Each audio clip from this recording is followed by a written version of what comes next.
Good morning. Happy Monday. Welcome to Sales Chatter, the logistics podcast where we aim to help 10,000 reps hit a million GP with our tips and tricks every single day. I'm your co host, Ryan, aka the Logistics Monk. With me is my good friend, President and CEO of RGTX Logistics Solutions, the bodacious cowboy, Jeff Dickinson. How you doing this Monday, Jeff? Good, my man. Great weekend. Hopefully, you had a great weekend as well. We're starting off our fourth week of empowering women into logistics.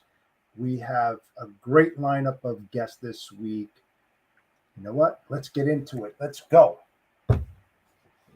Welcome to the HPLS podcast. Live, relevant, and high performance information, conversations, and education weekly.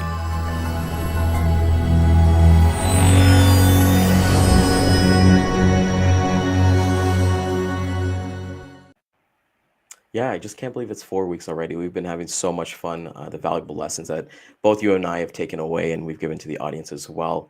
But we're going to keep the momentum going. And, we love to introduce our audience to thinkers, leaders who can provoke thought and make a small shift in how you perceive your ideas.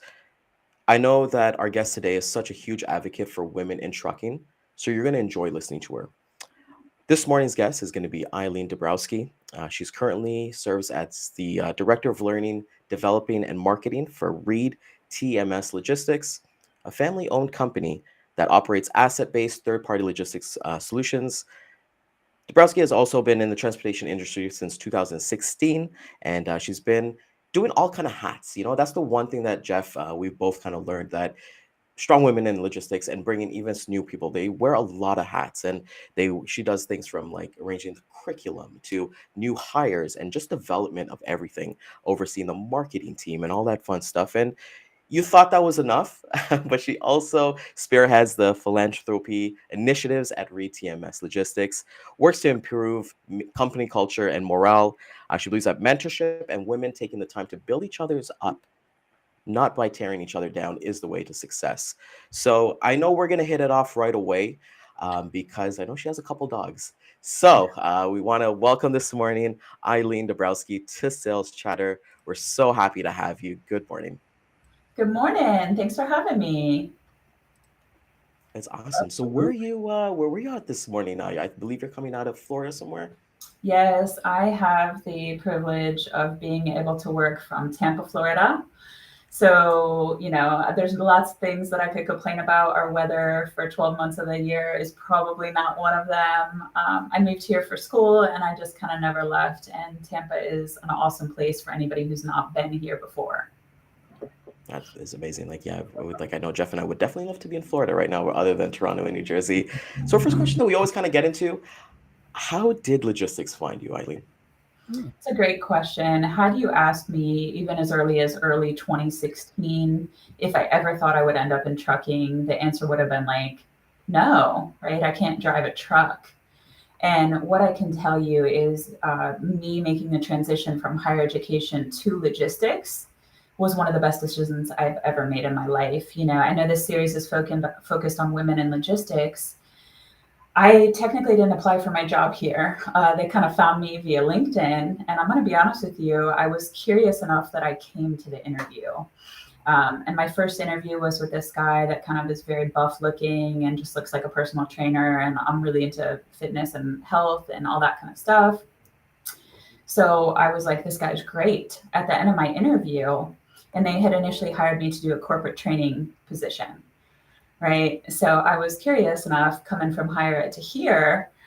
And at the end of my interview, I asked this guy what he did at the company. And this is one of those situations where you want to put your entire foot into your mouth, because he was like, well, I guess I'm the CEO.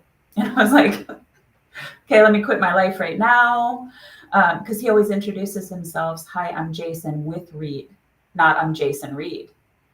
Right. And we redid the website in 2017. So there wasn't a lot of photos of Jason Reed in 2016. But he convinced me to make the jump, to kind of transition. And what I found, teaching and developing humans into the best version of themselves is my passion. And I can do that the same whether I'm in higher education or trucking or logistics or supply chain. And what I can also tell you, for anybody considering a job, a career in trucking, logistics, supply chain, you will always have a job. And when I go into elementaries, middle schools, high schools, colleges, and universities, I kind of speak to that. I've never felt more secure in a job or an industry than I do in trucking. I love that you said that, and all those points are amazing. And one thing that you said specifically that I really, really want to touch on is when you met the owner, right? And he introduced himself as a CEO. And when I was doing a little bit of research, I saw that one of their favorite things that they like to put on record is that employees are your greatest asset within a company, and you guys lead by that, lead by example. You're someone who's heavily involved in women in trucking. I know we have a lot of people in the audience that are coming today to watch that. I know. I think last year was your fifth time at the conference, and you've seen just the scores of people just coming. Right? Maybe it would have been a smaller room. To I believe last year was close to over 1,700 people in the audience, men and women, looking to change the face of trucking with their energy and passion. For someone who hasn't been to one of those conferences yet, and I'm definitely going to be hitting up this year, what has these events done for yourself?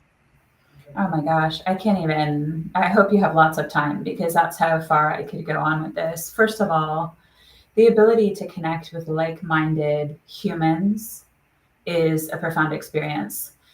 Um, to me, I try to surround myself with people who challenge me to be better, inspire me to be better, and who also are going to kind of give me that gut check if I'm doing something that maybe I didn't realize was landing some way. And I don't think words can truly articulate what a conference like the Women in Trucking Accelerate conference is, because I've never felt so safe, so welcome.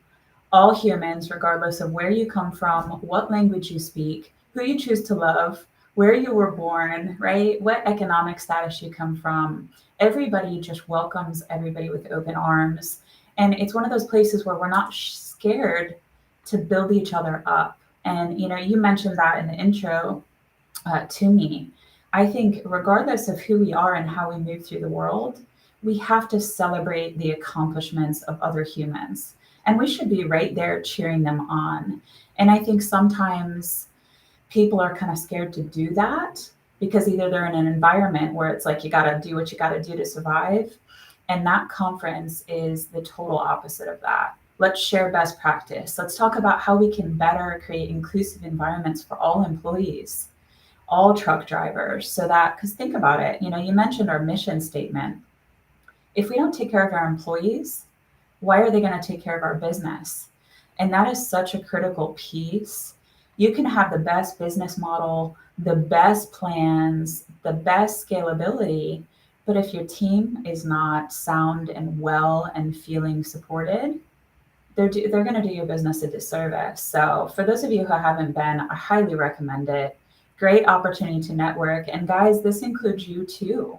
Because while obviously it's, a much higher percentage of, those who identify as women being in presence there, we need all people to kind of work together to kind of change the face and make it inclusive for all people. So guys, we love to see you there. Come cheer us on, support each other, all of that.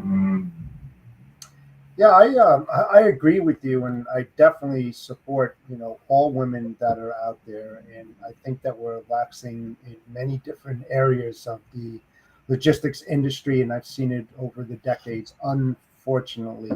But I like what you said, and I want you to elaborate a little bit more. What makes ReedTMS so special with their engagement, regarding their employees, especially women who work for you? If you could elaborate just a little bit, that would be great.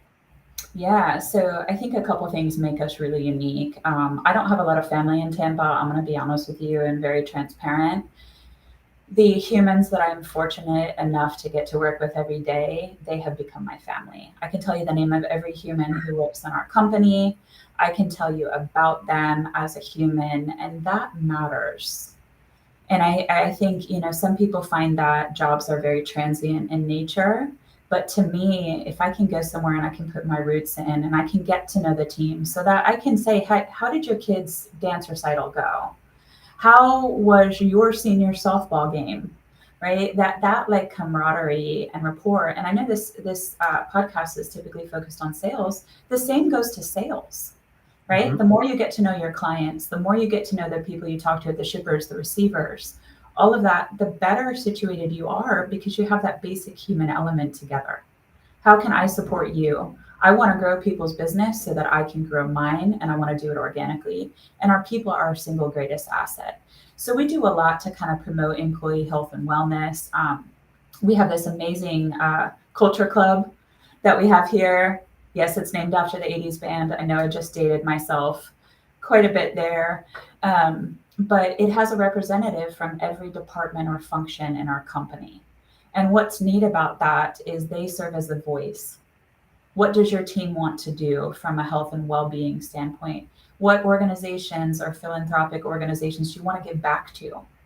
Because I think one of the things that we get lost in as humans is even if we have a lot of kind of stuff going on in our life, and let's be honest, life is not easy right now. It's a whole new world, right? We've not seen rates like we've seen. We've not seen, just the general cost of living going up the way it is. You got to take care of each other. So we do one wellness-based activity each month and one philanthropic cause or activity, and that's led by that culture club. Employees at the desk level, what do you want to do to give back? Because it's not fair for me to sit in a room and say, here's what we're doing, or I think we should, right? That's the one-sided. So it's got to be a collective effort. And I think the other thing about incorporating that philanthropic kind of mindset to an organization, we all have stuff going on in our life, and sometimes life stomps us. Sometimes trucking stomps us, right? That's a whole separate show, probably. But I think getting that perspective and helping others in need kind of gives you that gut check. I have a roof over my head if I'm fortunate enough to have that. I ate today. You know what I mean? I can take my family on adventures, and stuff like that is so incredibly grounding for us as human beings that I think it better translates to making us more productive, grateful humans, if that makes sense. No, it does. The takeaway there is that collaboration and getting that culture that's needed to support your employees is highly critical, especially, this year in a way that the economy is going, shipments is falling off. People are kind of scared sitting there whether or not they're going to have their job tomorrow. You read about all these layoffs all the time. With the women that work for you, what does Reed Transport or TMS do for the women, to protect that diversity? How many women work for ReedTMS right now? Yeah. So I'm going to answer this, and I apologize if my voice goes. I'm going to answer this a couple different ways. So on the office side, we are almost at equity between men and women, which is really profound in our industry. Yes. Now, what I would love to see us as we kind of get better, and integrate more, to me, it's about who is the best human for the role. But we have to go into that with a DEI mindset. So are we marketing to the correct audience? Are we advertising, openings? Are we promoting growth internally? And I think that's one of the things that if we can connect people to what matters to them, and also let them know, if you get hired in to do X job, that doesn't always mean that that's your highest and best use, or that is what makes your heart happy, or right where you're the most fulfilled. So I think having a fluid kind of growth plan, and then let's say we have somebody who comes in an account management role, there should still be growth in that role, right? So you just don't want to be an account manager forever. Maybe you want to be a lead account manager. Maybe you want to be a strategic account manager. Maybe you want to grow from an account manager into another role. And I think the second people feel like they have hit their ceiling, that's where we see a lot of. And the other thing that's really nice about our team, we cheer each other on. So if somebody gets a promotion, it's not like salty, right? Or if somebody experienced that, like, I'm a little bit salty, it should have been me, I think they gut check it really quick, and they're like, yes, another woman or another human has been promoted, and they kind of, this is great, because if that human gets promoted, maybe I can also get promoted. So it's keeping track of that mindset. And then the other thing is, things from inclusive language in your employee handbook, inclusive language in your policy. You'll notice I use the word human a lot. Yes. That's very intentional, because the thing is, we're all human beings at the most basic level, and none of those things that sometimes people lose sight of and focus on, what makes us different, we're all human. And I think that's the common thread that weaves us together. And it's pretty hard to offend people. Knock on wood, I'm not saying, right, a lot of people, it's very hard to create a truly inclusive environment for all. But if we treat each other, and my kind of mindset, and actually one of my employees actually made me a shirt that just says, be kind, be Eileen. Can you imagine if we lived in a world where everyone just woke up in the morning and said, you know what, I'm going to try to do my best to be a good human. And I think, if I see somebody having a bad day, I try to pull them off the floor and say, hey, I know I can tell you're not you today. What can we do to support you? How can we, make this better for you? It could be they're going through something that they haven't shared with somebody. It could just be they woke up on the wrong side of the bed. We're humans. And again, it's that basic thread that throws us together. So I think creating opportunities for women to grow, supporting and celebrating the accomplishments of other females and other humans just in general, and then also being each other. We just had a baby shower, not for a mom to be, but for a dad to be. And I think that that's pretty profound, because no matter who you are, you're still becoming a parent. Right. That's in today's world, that's a whole nother set of, right, another show, right, that we could talk about. So I think treating all humans the same, living with respect, right? I don't know if you saw recently, I shared something on LinkedIn that's talked about how I think respect is earned, but that doesn't mean I can't be respectful to my fellow human. And that is, I think, that one of the tenets, and it's one of our core values, is respect. So support and develop each other and cheer each other on. This is spectacular. I think I've learned a lot. I'm going to add that inclusive language into my own daily speaking, like with talking as a human. One thing that I read about you is that the awareness and the education that you do to teach children about trucking. You mentioned early in this conversation, if it's the elementary level, the high school level, or the college university level, that's something I feel it's definitely lacking. I know myself, I never knew that truck driving or even getting into logistics was a path, a career path for me. I did my school, I did accounting, that didn't work out, and then and then I ended up in logistics. That's why I always ask at the beginning that how did logistics find you? I hope that we can get to a spot one day where it was like, I went to school for this. I wanted to do this. I wanted to be working transportation.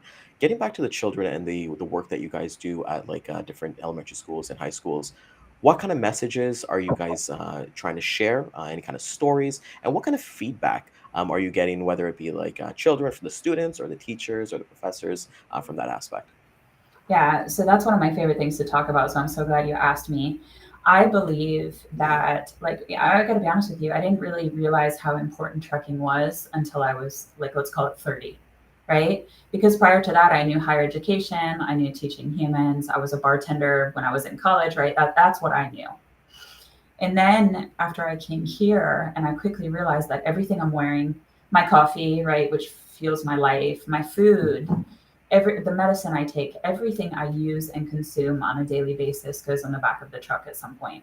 It was like a light bulb went off. And I'm like, well, damn, why wasn't I taught that in school? So not that you can't reach the middle, the high school, the university level. And I'm so glad that supply chain and logistics is now a career path, right? We've done a really good job of fully integrating with the universities in our back door. My alma mater, University of South Florida, right? They have a supply chain program, right? So it's a natural connection for us to be involved in that. But if you get in front of the littles, as I call them, the elementary schools, what I used to do, and this is one of the things that unfortunately has been kind of negatively impacted by the pandemic, for a while it wasn't safe for us to go into schools, and we're very mindful of not putting anyone in risk's way. But when you take a tractor trailer, a truck driver, and I go into the classroom first and I take like an apple, a toy, a book, clothing, right? Tell them to look up. So what went on the truck? And they're like, oh, none of that goes in the truck. And I'm like, all of it. And then I say that same thing, everything you eat today, everything you wear. And they're like, what? And then you let a kid get in a tractor trailer, right? You have a hero for life. And what you have done is you have built an advocate. I also teach them about truck safety, by the way. How long does it take a fully loaded tractor trailer weighing 80,000 pounds in ideal road conditions going 65 miles an hour to come to a complete stop? And I love sports, so I equated to football. And they're like, oh, don't cut off tractor trailers, right? If you're behind a tractor trailer, they can't see you. And they're like, so then they teach the parents, and they teach their friends, and they teach their cousins. And it's like that game, where everybody kind of knows. That's the future of trucking to me. Start when they're young, teach them that the trucking industry is as essential as medical, right? Truck stop, I don't eat, and I love to eat, right? Truck stop, I don't get my medicine, and I need that. Truck stop, I don't get to do what I want to do. And that, I see a whole paradigm shift. It's, oh my gosh, I get it now. So that's what I love to do. It's spectacular, just being able to have those conversations with kids and let them know that way. Because I tell people that, and sometimes they laugh that, hey, we keep the world going, like we're a little bit more important from there. There's often terms that's thrown around, success. Um, in your own terms, what does success looks like for yourself, whether it be compared to maybe 5 years ago or 6 years when you first got into the industry? Yeah, I think success is very relative and subjective to the human. I measure success in a few ways, right? One is by the growth and development of those around me. So if I am a good leader, then therefore my number one priority should be to grow the humans that I call my teammates. I should be training my replacements. I want them to be better than I am. I want them to take over the world, right? That is best case scenario for me. Now, personally, I believe in PDPs, so personal development plans. You can't see, but to my side here, I have a dream board set up where each year I do an exercise and I visualize my goals. What do I want to accomplish in 2023? And I stare at them every day. And it's kind of like that gut check. And the other thing that I'm going to say, if you don't have a solid accountability partner in your life, I highly recommend you get one. And not someone who's just going to pet you and tell you you're pretty. That's right. We need that. I'm not hating on that. Sometimes we need to be built back up.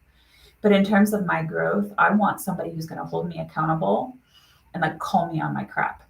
I mean, you set one of your goals, or I don't see you really working to grow. I want somebody who's going to gut check me.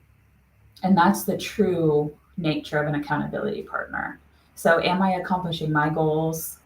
Am I developing those around me? And am I growing my organization? Because I'm smart enough to realize if my organization is not growing, I am not growing.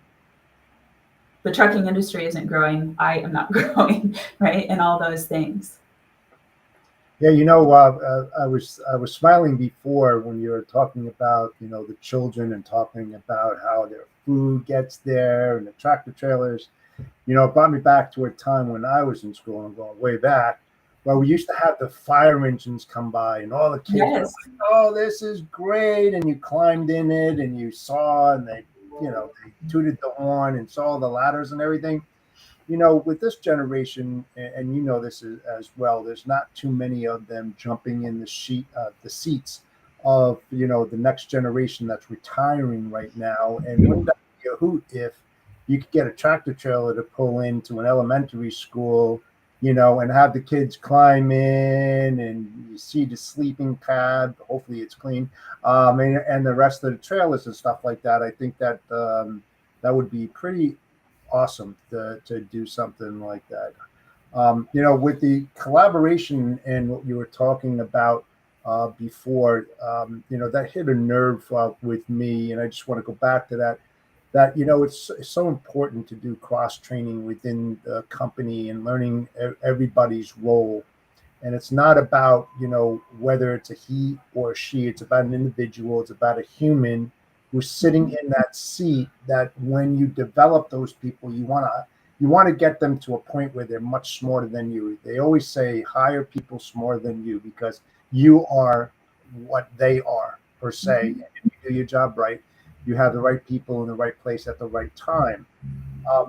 what kind of programs at ReedTMS are you implementing that's different from other companies out there? And you've been out there and you've gone to these conventions and stuff like that, and what you've heard and seen. What's special about ReedTMS? So you mentioned cross training. Obviously, that learning and development is what I went to school for. It's what I do. It's my passion. We have a couple different training programs that we've built that kind of challenge an employee to sit in multiple seats. And as they sit in each of those seats, they learn the function. Because, there's this natural kind of, we'll call it tension to be politically correct, between operations and sales. By their very nature, they are designed to protect different groups of humans, right? If you're in a sales or a customer facing role, your job is to advocate for the customer. If you're in an operational role, your job is to advocate for the carrier. And that's how it should be, right? But both of those groups of humans need each other to kind of do their job. And the ops or the salesperson who gets what the other side of the street goes through are the most successful, because it's really easy to say, well, why can't you find a truck? Man, you try to find a truck going into Denver, Colorado in the middle of winter and it's a bottled water load, right? Or onboard a new customer. You try to onboard a customer in this market, right? By all means, have at it. So I think the more humans know about what other people do, that's key. And programs like that are what drives success. So perfect, because you get that collaboration. Everybody knows what they're doing. We're all spoke on the wheel, right? So if we can all kind of play our part and work together, we'll keep that wheel turning. Last question for you, Eileen. When it comes to, I love the word human. I keep going back to it. So like I said, it's really, really big to me. Like I've mentioned that you are a big supporter of women in trucking, and what we do here with our season is empowering women into logistics. How can men and women support each other so that we can change basically the face of the industry itself? Yeah, so I think the one is by the first thing you have to do is kind of embrace that our industry has changed. I can imagine, if you've been in this industry for 30, 40, 50 years, how much it's changed. I know how much it's changed since 2016. So I think that, with as much as and as quickly as our world is changing, you have to kind of embrace change. Yes. And instead of viewing it as an obstacle, you have to view it as an opportunity.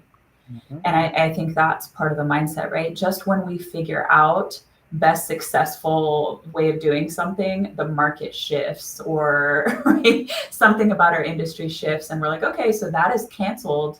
Now we're kind of embracing this new way of life. And I think, again, it comes to how can we support and take care of each other? How can we create a culture that builds people up and not breaks them down? And this is never done, by the way.